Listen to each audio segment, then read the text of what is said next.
my name is Gabby and welcome back to my channel, or if you're new here then welcome to my channel, and today's video is going to be my spoiler-free review for A Tempest of Tea by Hafsah Faizal. I will have the content warnings I can find linked down below in the description along with links to some resources, and let's go ahead and get into it.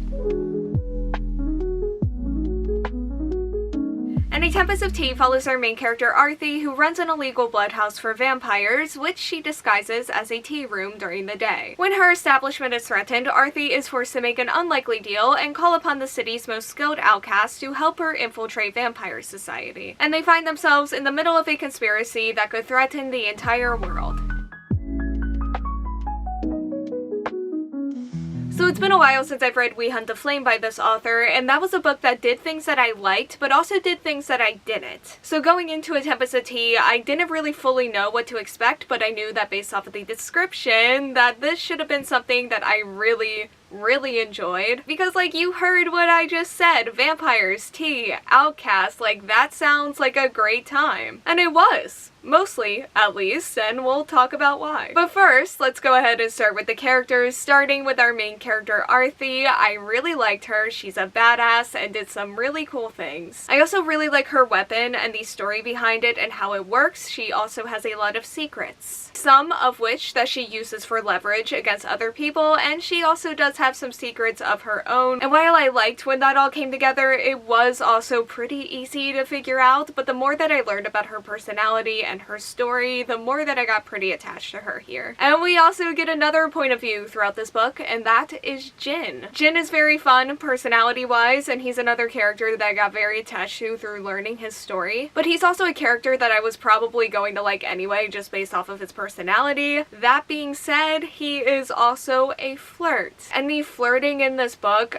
I don't know how else to say it, it just was not good. It did not work for me at all, and we'll talk more about that later for sure. So I do feel like the success that this character ended up having for me was despite that, and he ended up being one of my favorites. But my favorite ended up being the character who has our third point of view, and that is Flick. She's a sweetheart, very wholesome, very sunshine, and she's a badass in her own way and can hold her own with Jin and Arthi. But she's also very much growing and still trying to like find her place with them, and I thought that that story was really lovely. And I also really appreciated the storyline with her mom, and that was another thing that I really love seeing come together. Like, I'm pretty sure like quite a few of these tabs are surrounding that storyline and just kind of surrounding Flick in general. And then we also do have two more characters, Mateo and Leith, and I could see both of them being more interesting than they were for me in this book, in the sequel, especially as we're beginning to learn more about them. But as of right now, they kind of just spend most of this book as love interests. And I already said how I felt about the flirting in here, and these two just had some of the worst of it for me. And let's go ahead and talk more about that and the relationships. First and foremost for me is Arthi and Jin, who had a very lovely found family thing going on, but that's also something that is usually going to work for me, and these two were no exception. And I really enjoyed their dynamic together, and I enjoyed seeing them work together. They are very much partners and seen as such by the setting and the other characters at large. Which brings us to the romance, and I already mentioned the flirting, but it was constant and it felt extremely forced and just kind of shoehorned in. And that is specifically the case for Arthi and like the somewhat love triangle that is in this book, and the chemistry felt extremely forced to me. It did not work for me at all, and it really took me out of the story. And it's not exactly insta-love, but it did feel like very random, instant, heavy attraction towards each other. And like, these were important relationships that were important to the story, and they just fell flat for me because of this. And like, not all of the flirting was bad. There were some lines that landed and like helped me ship them, but I could see one of these two guys working for me when it comes to Arthi in the future. But it is mostly just a preference for my own personal reading experience and enjoyment. But I also could see myself starting to feel kind of strongly about it too, just kind of depending on how it's handled. But I also do want to talk about Jin and Flick, because immediately I was very excited about the idea of these two just from initially meeting them and their personalities and just kind of imagining how they could be together. But again, this does feel like one of those cases where these two really succeeded for me despite how I feel about how this book handles the romance, because they do have some of that instant random heavy attraction, and this book is not not subtle at all about it, but this time it's a little better because they do have it passed together and the book does establish it a little more. And their flirting didn't work for me all of the time. Again, it did feel kind of shoehorned in at moments, but I don't know. I really like these two despite all of that, and I do think it is because I really like them individually, I like them personality-wise, and as I got to see them more together, because again, despite all that I've said about the romance in this book, I do think these two had some really good moments together, and they just really stole my heart by the end of the book. They were one of my favorite parts of reading this, both individually and together. Moving on to the atmosphere of this book, because I think it's really cool. It's very mysterious in a dark way that like a vampire society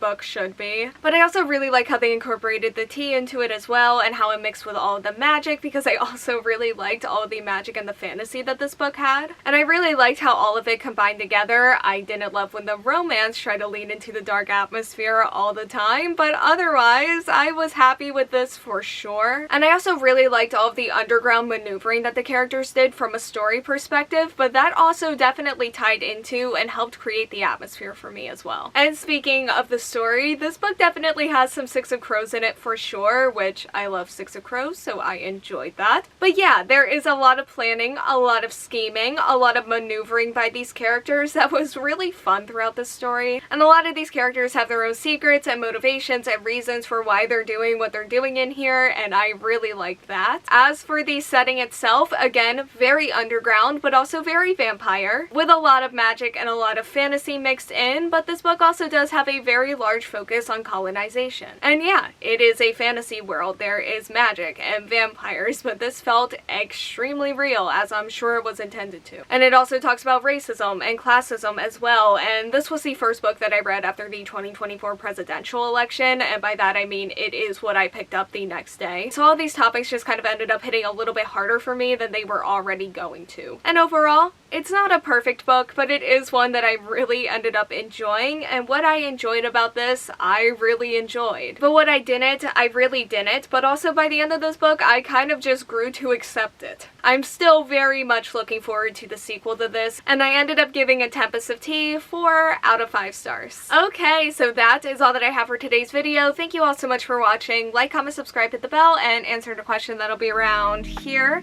if you want to do that, and hopefully I will see you here next time. Bye!